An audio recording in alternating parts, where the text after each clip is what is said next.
Hello and welcome back to In Between Sessions. I'm your host, Lili Torre, and I'm so excited to share this week's episode with you, where we're talking about the dreaded social media. You've probably heard more than your fair share of podcasts and, ironically, social media clips telling you about how bad social media is for your mental health. And I'm not necessarily here to dispute that. But I have found myself feeling curious about whether there might be some ways to use social media more effectively so that it could possibly contribute to our mental well-being instead of exclusively being harmful. When I thought about doing an episode on this topic, I knew I needed to find someone who was managing to cultivate a positive space online. And I realized that I just so happened to know the perfect person. These days, DeVar is a content creator and performer based in LA who has over 1 million followers on TikTok. But I've known Glenn for almost 10 years. As he alludes to in this episode, Glenn and I met performing a musical back in my previous career path as an actor, and we toured the show together in China for several months. Since then, Glenn has moved from New York to LA, where he started his country drag series on TikTok, a blend of comedy, makeup, and music that explores the world of drag through a masculine-ish country persona. His series has led to millions of followers across social media platforms, as well as collaborations with brands like Beauty Blender, Elf Cosmetics, and Urban Decay. Outside of content creation, Glenn is also a skilled music producer and vocalist, singing top lines for EDM artists and even producing radio jingles broadcast across the country. If you don't follow Glenn on social media, I almost want you to pause here and go check out some of his incredibly joyful content so you can experience firsthand how wonderful he is before you listen. But either way, I know you're going to love it, so without further ado, here's my conversation with DeVar. Hi, DeVar. Oh. What have you been doing in between sessions? I've been doing a lot. I've been hiking. Ooh. Every single day. My knees are not happy with me. But I have been hiking a lot. It seems to be a good way to clear my head. And it's also, living in Los Angeles, you get these beautiful views of, the entire city. So it's been nice. It's been a good way to kind of get over the slump that I experience, like at the same time every day. Oh, yeah. Like a mid-afternoon slump. Yeah. It's always around 3-4 p.m. where I, at that time until about like 7:30, 8 o'clock, I get this it's not just a slump, it feels a little more intense than that, to the point where I kind of had to seek out ways to not experience that headspace. And hiking has been kind of like the way to do that, because I usually go for about an hour and a half, and wow. It takes me like 30 minutes to get there, 30 minutes back. So it's a significant chunk of my day. Yeah. And being active at that time has been, super helpful to not get into that afternoon despair, Yes. who have plagued me for the entirety of my adult life. Yeah, I feel like that's much preferable over what I think so many of us go to in those afternoon hours, which is like another cup of coffee. So yeah, a hike in LA sounds much nicer. Has that been an adjustment for you? Like, how was that for you to start doing? I know you're from the Midwest originally, like famously not a ton of hiking. Yeah, it was kind of like a happy, maybe not accident, but a happy coincidence, because I used to jog all the time. It used to be my way of letting off steam. I didn't realize how often I relied on that, because when I was in high school, I got into this weird habit of jogging at like 11 o'clock at night, because I was doing so many extracurriculars that I would come home, I would have my 0-hour class at 7:20 in the morning, and then I wouldn't get home until like 9 o'clock because I was always in a show or a choir or something like that. And then I would finish eating dinner and it would be 11 o'clock. And I always notoriously had an inability to fall asleep, to the point where I would stay up reading books until like 4 a.m. Not a good time. Especially having to be in class at, what did you say, 7:40? 720. 720. Oh my gosh. So I got really into jogging at the time, and that was sort of my way of letting off steam for many years. And then I have like a genetic deformity in both of my knees, and because of that, just in the past few years, if I go jogging, I will basically experience an injury Ugh. of I don't know if it's bruising of the bone or something like that, but I can't really jog anymore. And because of that, hiking has been amazing, Wow. because now I get to let off that same steam, but in a way that's a lot more low impact. So Yes.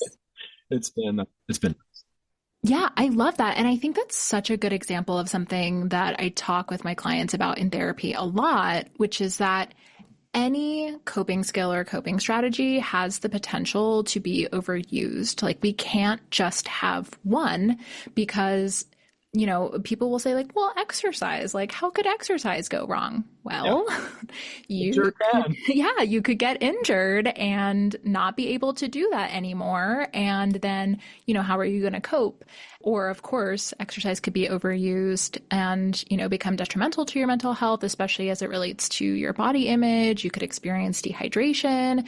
You could experience, being undernourished, so many things. So there's so many great components to exercise as a coping strategy, but this is such a great example of recognizing when it's not able to really help you anymore and how to adapt in that situation.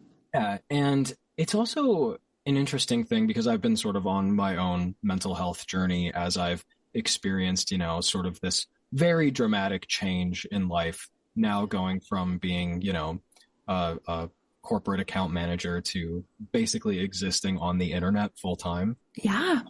And I've kind of had to come to terms with a lot of mental health, just things that I have experienced for my entire life, not just things that are new. This is just exacerbating those problems. So what I found was exercise. If I don't exercise on any given day, I will be in a significantly worse mental state. Yeah. I'll just feel worse. But I've also found that I tend to overdo it, and Yeah. that will also lead to kind of similar issues. A couple of years ago, I lost about, I think it was like 20 some pounds.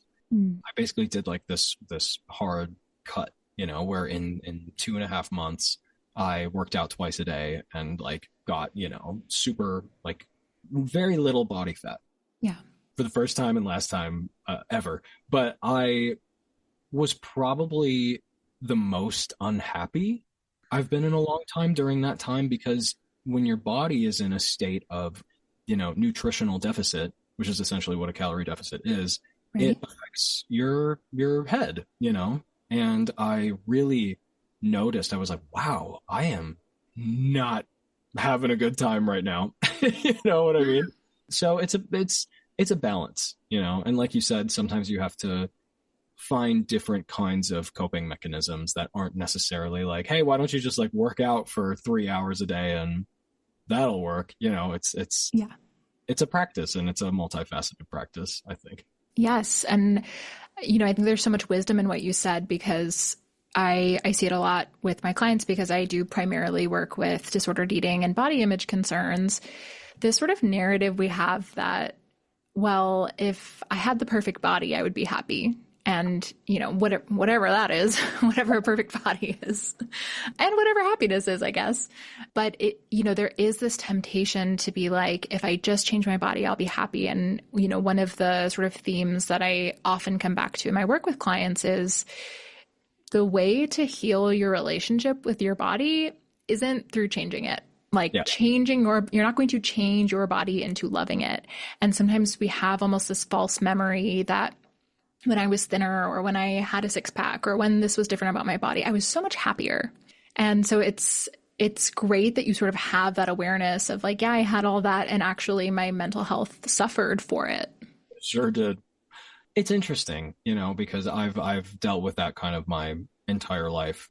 The whole reason why I got into jogging when I was younger was partially to blow off steam. That's kind of what it turned into. But when I had initially started, it was because of body image issues and, bullying in school. I was 15 years old, yeah, it's a reality. And I've sort of kept that insecurity with me my entire life. And, both of us, we were performers together. And so we, we know that world. When I was in college, I just remember there was always a conversation about it. There was always a conversation about your physical being and like, do you look good enough for this industry? Yeah.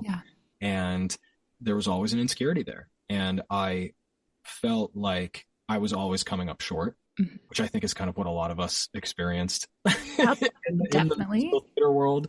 But it's, it's sort of coming back now for a couple of reasons. The first being that I, am back to the way that I have usually looked my entire life after kind of going through that intense workout regimen 2 years ago. But also being hyper visible on the internet. Right. There's it's not that there's an expectation. I don't feel like people are demanding that I be in shape or anything, but I think when you are constantly working in sort of a public facing way, you kind of, that insecurity gets heightened a little bit because you know that you're being looked at. And so it's been interesting to try and find a healthy balance because of course, you do want to take care of yourself. You do want to be healthy, but sometimes I find myself in a guilt spiral that I don't necessarily need to be in. Just the other day I had a pint of ice cream and I was not happy with myself, but it's, it's okay to have ice cream every now and then. And yes. It's that constant struggle of allowing yourself to enjoy your life. Oof. Yeah. That constant struggle of allowing yourself to enjoy your life is so painful and so real that I talk a lot with clients about like secondary emotions, like you're feeling about the feeling. And, I have a lot of people who will come to me and say, I'm an emotional eater. Yeah. And, want to kind of stop emotional eating. And what I say to them is what I already talked about, that every coping skill has the potential to be good and the potential to be harmful. And eating is no exception.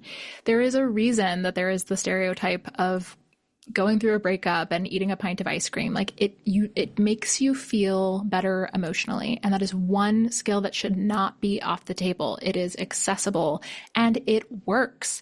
But like anything, when it's overused, it can become harmful. And especially when the result is you feel like physically like not well after eating that much ice cream, and certainly we don't want that result. So, it's this tricky balance of allowing all foods and making space for all foods and all coping skills with that kind of extra layer of mindfulness. And that's so much easier said than done. Yeah, definitely. And I have found that I tend to have the best experience in that regard when I like cook something complicated, which I know is silly, but no, say more. Yeah, if I sit down and I go, you know what, I'm going to cook this, I don't know, extravagant, complex thing. Maybe not necessarily always extravagant, but like last night I was, chopping up leeks because I was making an Irish stew, and which was delicious. But there's something about preparing the food that you're eating that almost makes it feel more fulfilling, in just in terms of like, it feels more holistic. Like I made this, I'm proud of this thing that I made. I engaged in this sort of, culinary alchemy, and I am now consuming it. And what I've found is I actually end up being more satisfied when I eat like food that I've prepared. And I don't really ever have the tendency to like binge it. And I don't know why. It's like I get some of that satisfaction just from the process of making it. Yes. Granted, that takes, a lot more effort. It takes time, and not everybody has the time in the day. But I do find that it helps. I think that's such a great example because, you've engaged in activities that are in and of themselves coping strategies. So I would say with cooking, there's actually an element of creativity. There's an element of kind of like curiosity. Also, depending on how you're doing it, maybe there's also a sense of like mindfulness and noticing all the smells and noticing kind of the feeling of chopping the knife on the board.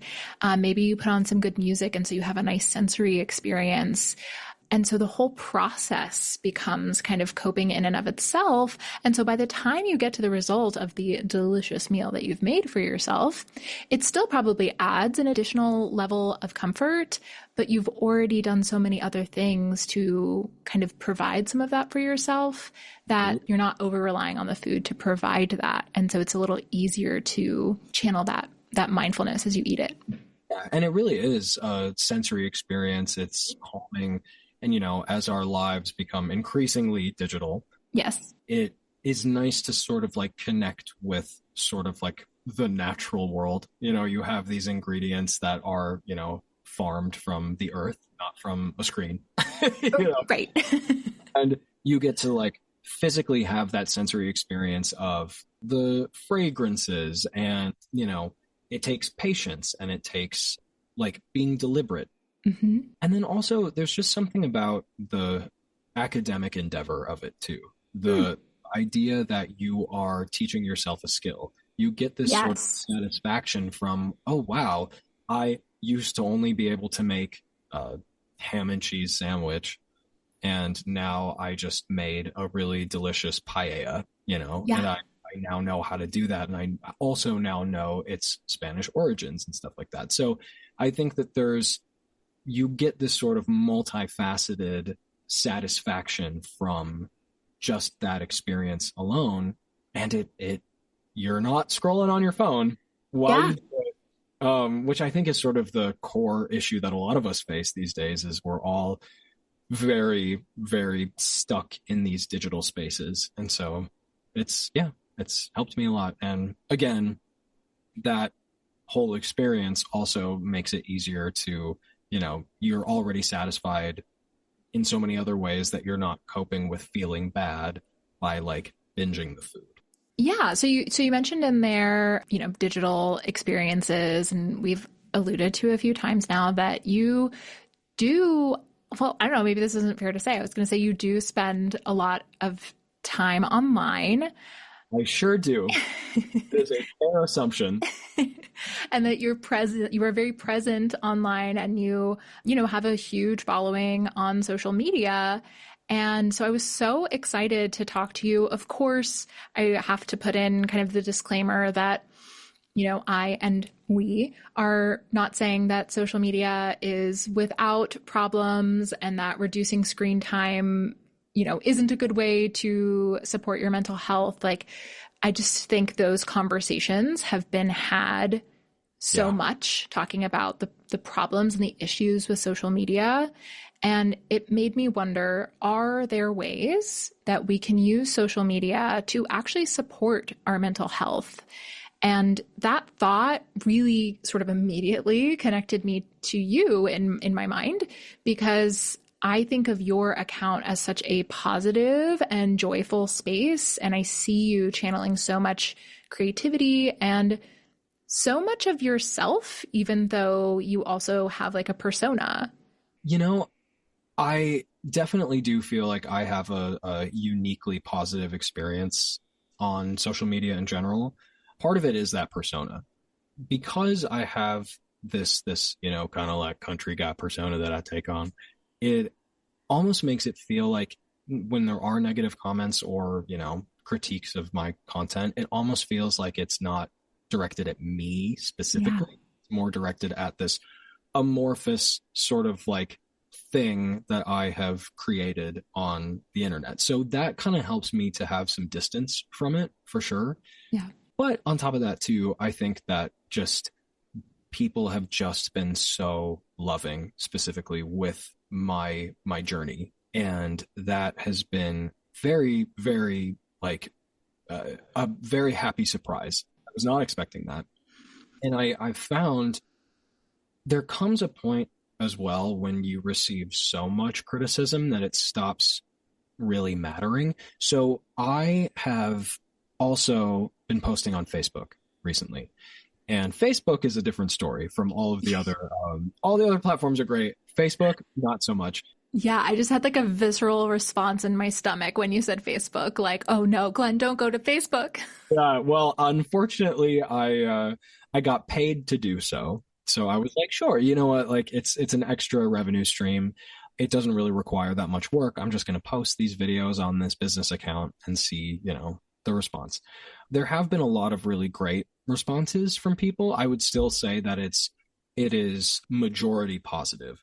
But there's also a very specific user base that is not a big fan of things like drag makeup. Yeah. And they have made that very clear. So recently I was actually, I was reposted by a Newsmax host who was basically like goading his followers to kind of make fun of me. And I genuinely was completely unfazed by it. Wow. And I think there comes a point, and maybe this speaks to like the positive elements of social media, when you experience that amount of negativity, it almost feels inconsequential. It almost feels like, well, I don't really, I don't agree with these people. These are also people who don't really know me and don't really know the point of the content that I make. So it's almost kind of, interesting to me. I'm fascinated by the sort of like herd psychology that leads a lot of people to behave in those ways. And because so many people have been positive on social media, I have found that like generally after the past like year, I am far more confident than I've ever been in my life. And I owe pretty much all of that to my experience on TikTok and just social media in general. And it's a really fun way to be creative as well. It's a really fun way to find an outlet where other people are affirming what you're doing. And that's been really cool. And I do think there's also an element of when you start to experience like success in that arena, it completely changes your relationship with it. So it can be detrimental because I've also been the person who posted all the time and didn't get any views. And I, like that's never fun, but it's a really good way to kind of like learn something, same thing with cooking. You learn, you're not going to be good at it at first, like any skill. You're not going to land a backflip the first time you land a backflip, but it is a rewarding experience to land your first backflip. Yeah. And that is sort of the experience I've had with social media. Is it's been really rewarding to have taught myself something and to have found community in that world and success and a career. There's a full career there too. So I think it is a really a very powerful tool for change in your life and for teaching yourself new things. And obviously this is coming from the perspective of a creator. There are plenty of ways that consuming social media can be good for you as well. I think, like anything, moderation is key.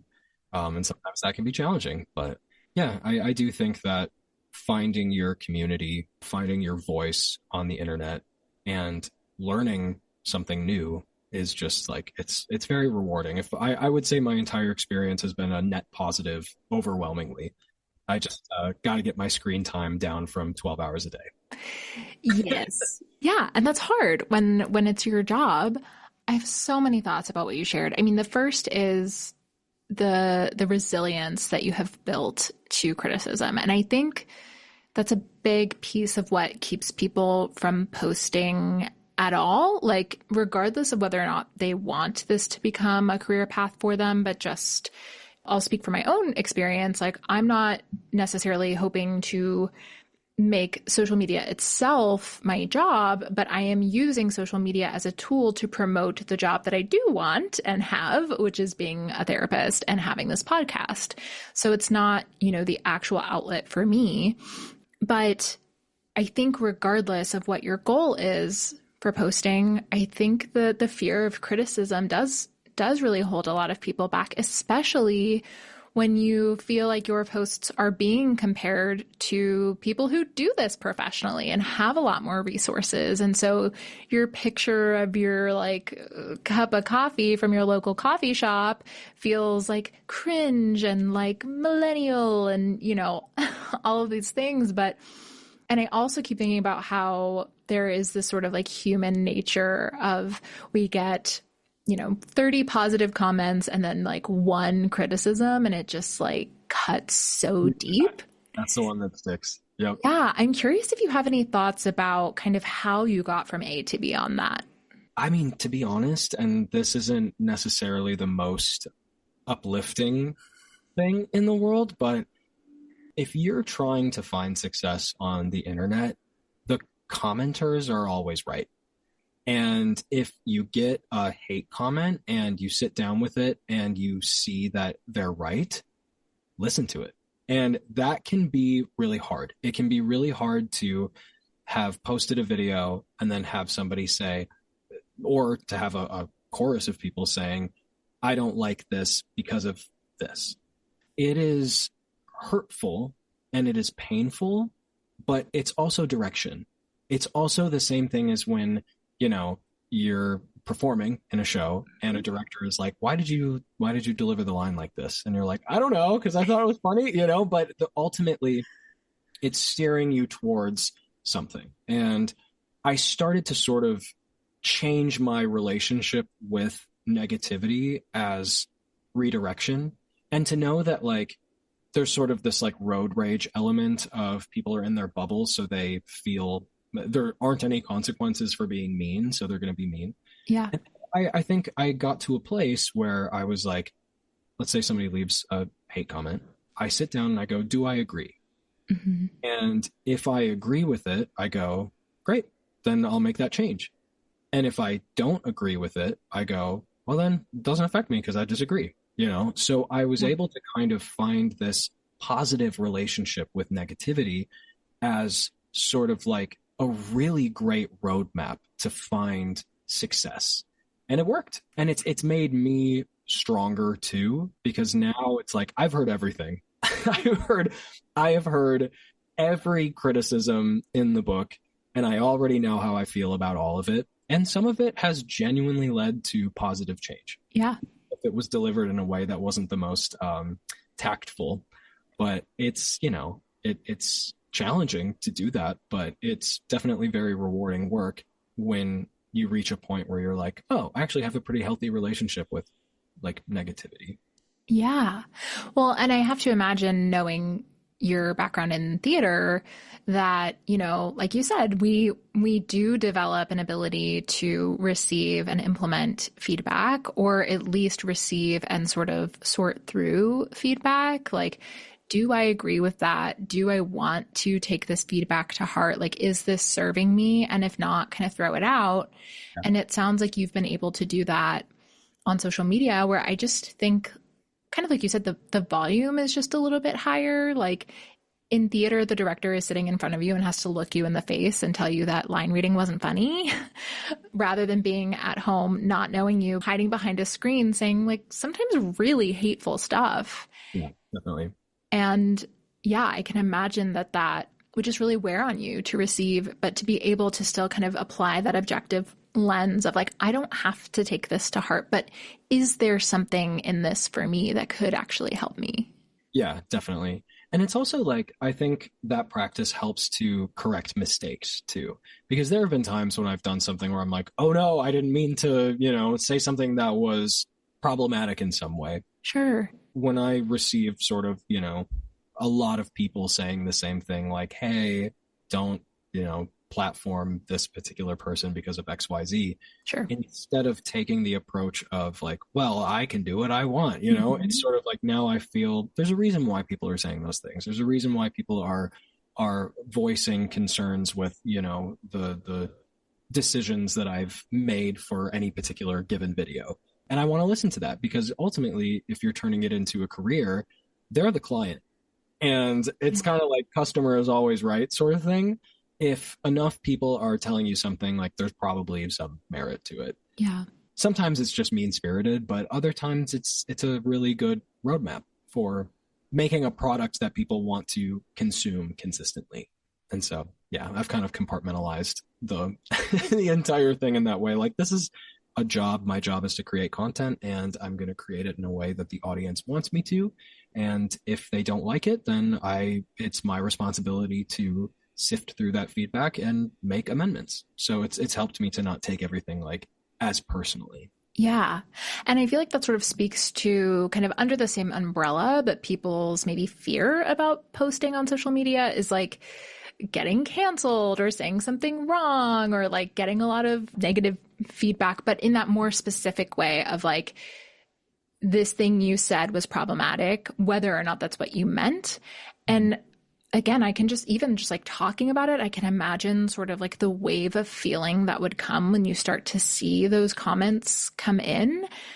And I'm curious, like, how you process like that feeling, like before you're able to channel that objective place and really sit with it and take some accountability. Like, how do you deal with that first part? I think the first thing to do is put your phone down. I think the very first thing to do is realize that like, this is all in a digital space. As long as you didn't, do something that was like really bad, people will probably like either move on from it or B, give you grace to correct whatever it is that you may have done. Yeah. There was a time before I started making drag content where I was in a very angry place about the state of the world, and I kind of did the reactionary political commentary kind of thing. And I think that was when I experienced the most amount of negativity. Yeah. And there was one experience that I had where I, in my self-righteousness, made a video that was just, in retrospect, so self-important.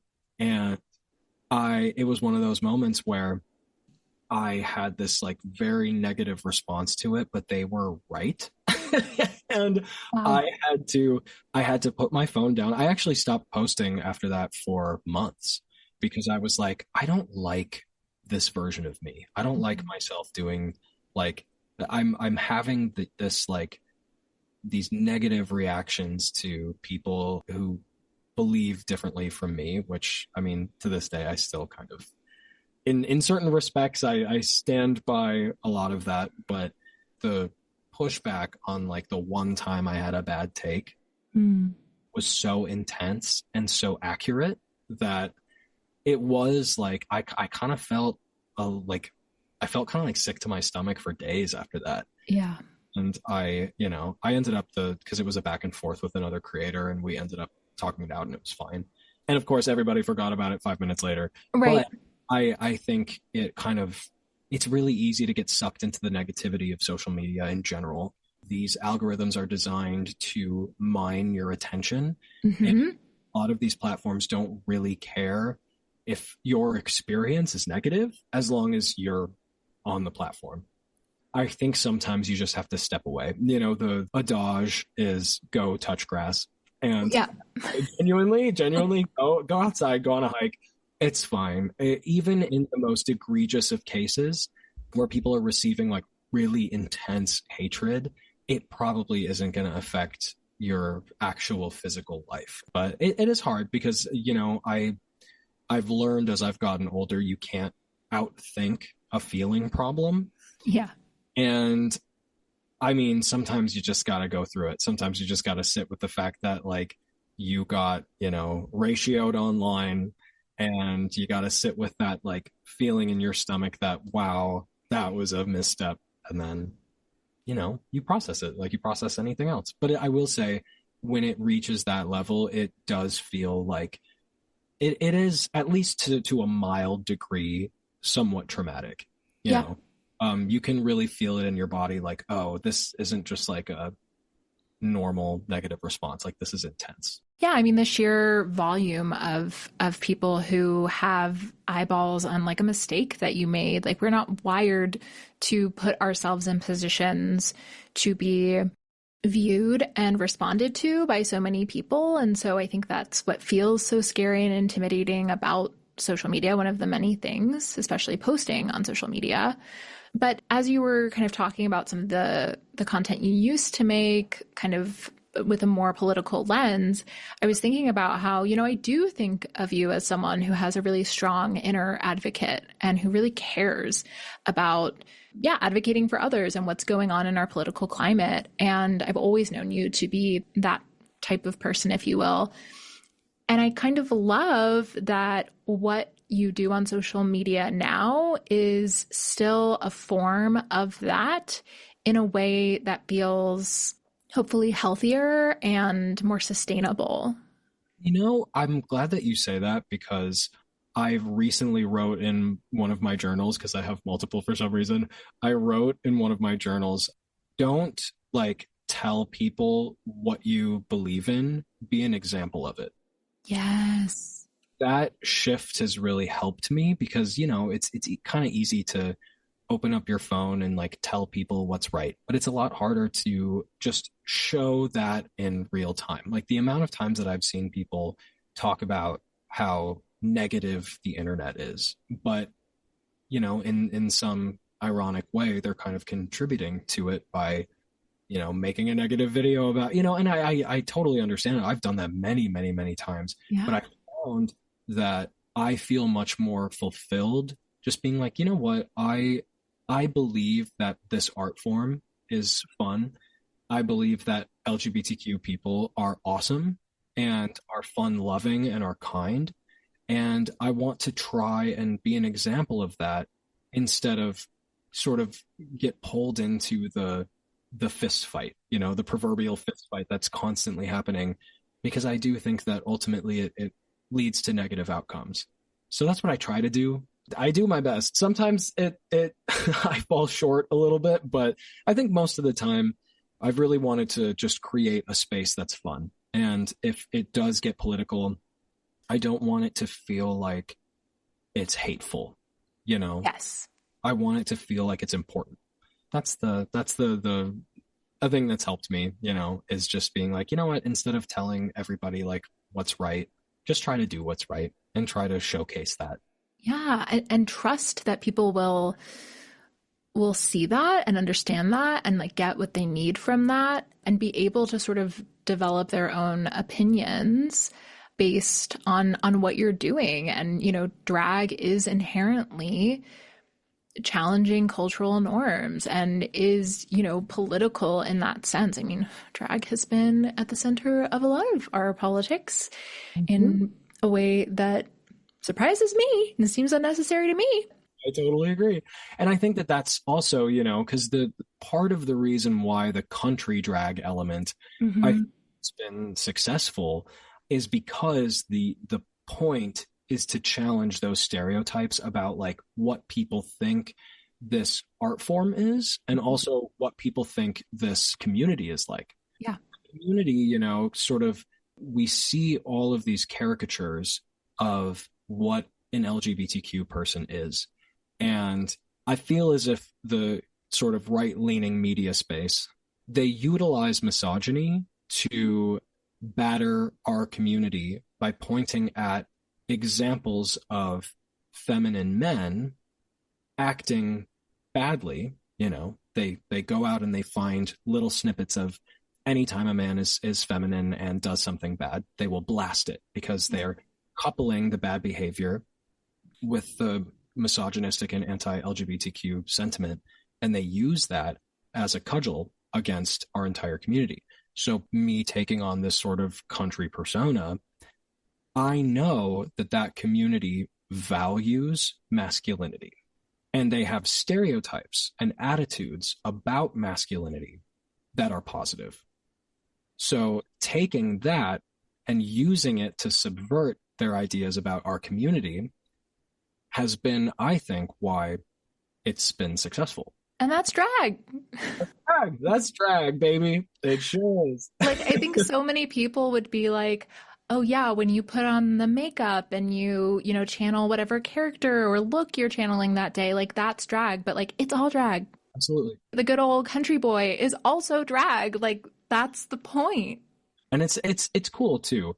It's a little disheartening, and I have had this conversation a few times, to be like, if I were to approach this as a more naturally feminine guy, I don't think the series would have performed as well because of those stereotypes and genuinely because of just general misogynistic attitudes that exist in our country, in the world, and using masculine stereotypes as a Trojan horse has been effective, but it's also been a little sad to me because I think that a lot of people who are phenomenal humans, phenomenal artists, don't necessarily get their flowers because of those attitudes. So I think I've had to sort of grapple with that, knowing that as much as I'm subverting these stereotypes, I'm also benefiting from them.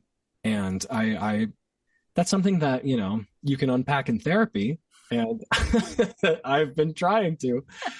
But I just want to make sure, you know, because what's been important to me throughout this entire thing is like, as I explore this art form, I want to make sure that I'm doing things right and that I'm doing things that are beneficial for everyone and not just self-serving. And, you know, it's like I fall short of that all the time. And I just wanted to find ways, you know, to constantly be evaluating whether I'm making the right choices or not.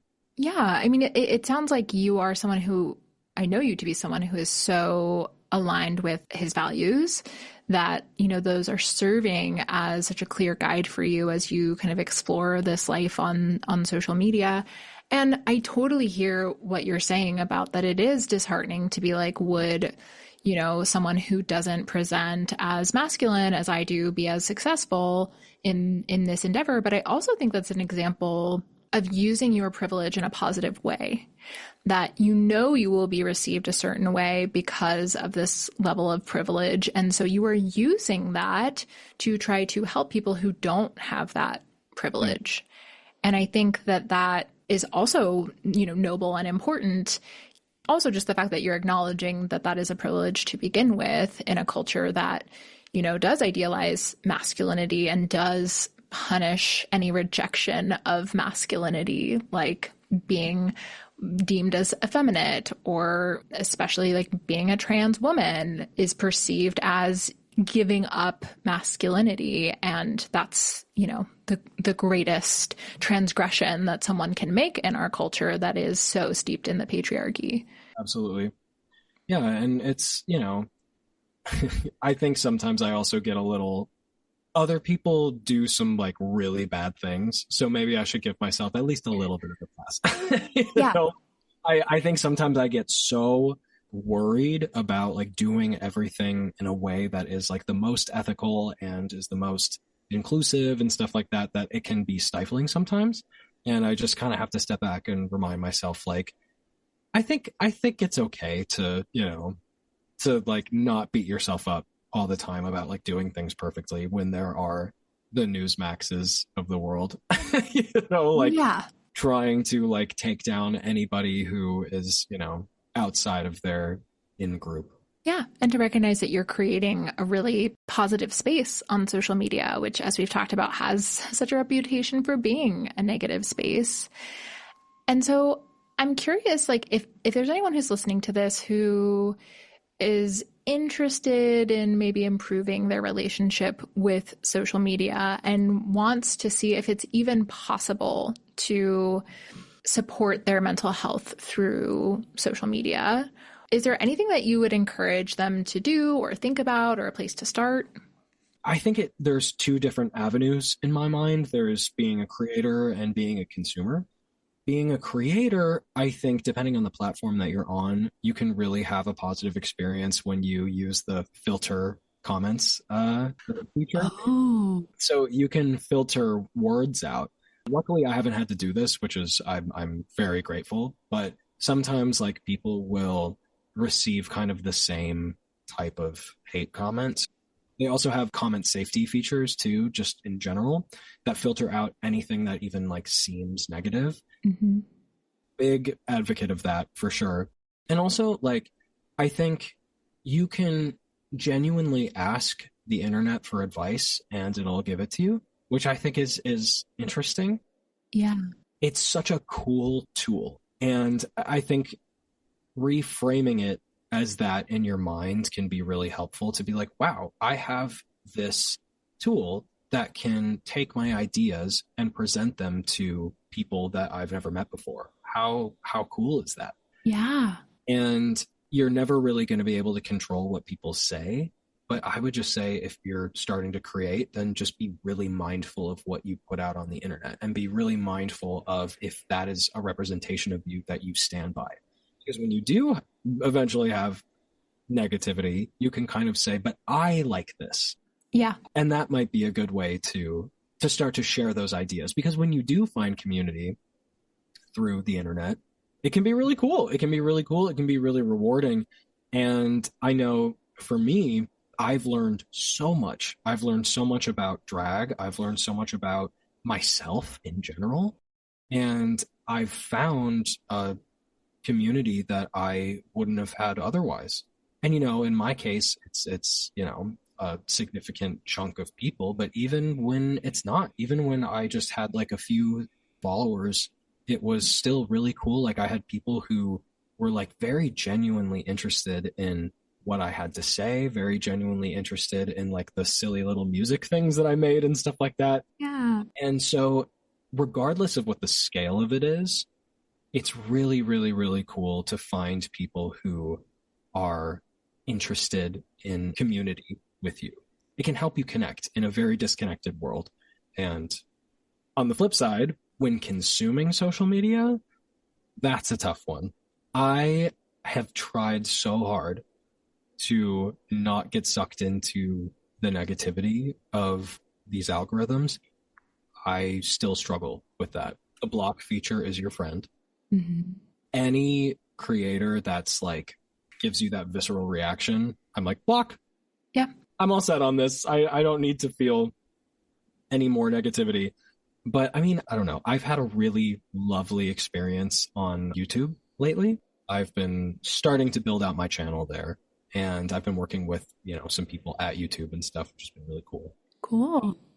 But they're trying to foster a positive environment. And I think that that's apparent. And it takes a little bit of time for their algorithm to learn like you. But I think in terms of where you have the most positive experience, that's a really good place to go and consume media, because like it's very centered around a positive experience and almost like an academic experience. Yeah. Very tailored to your interests, more so than other platforms that are treated more like social media.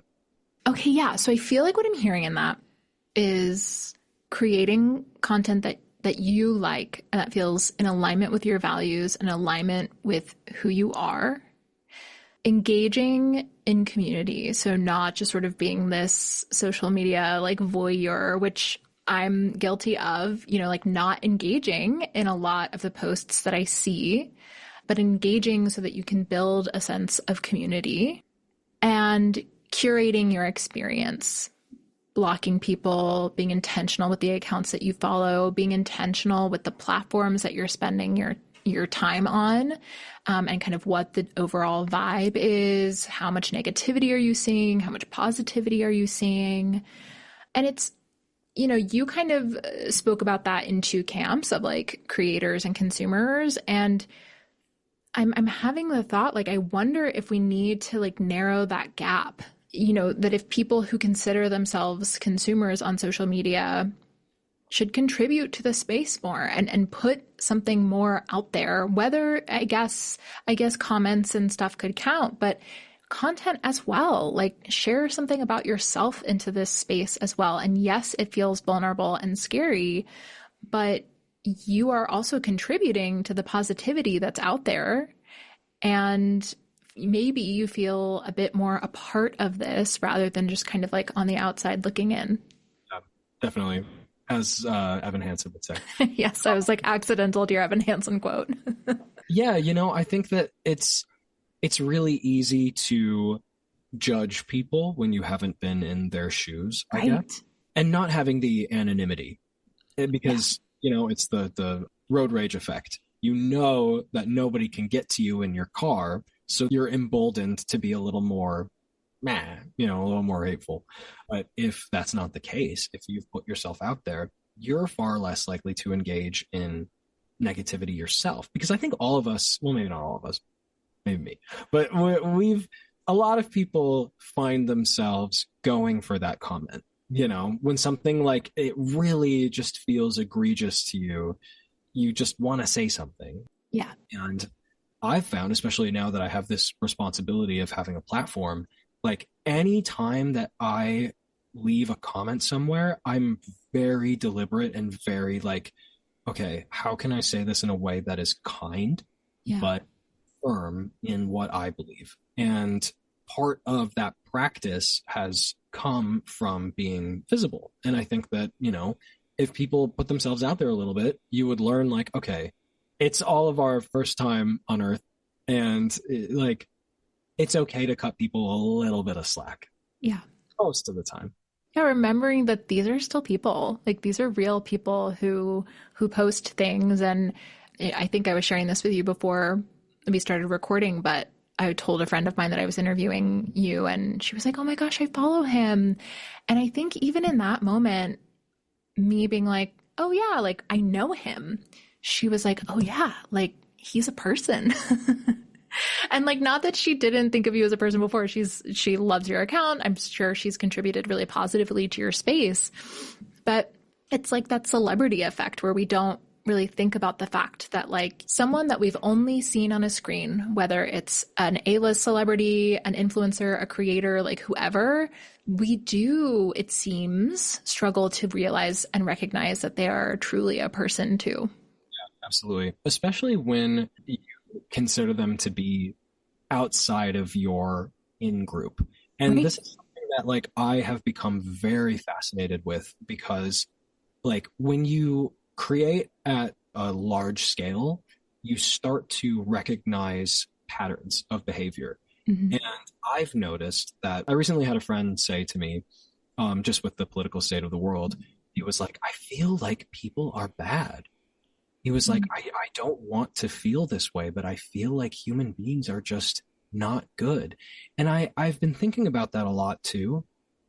And I have come to my own armchair psychologist conclusion that people are lovely in their perceived in-groups. Yes. Awful to people that they perceive to be outside of that in-group.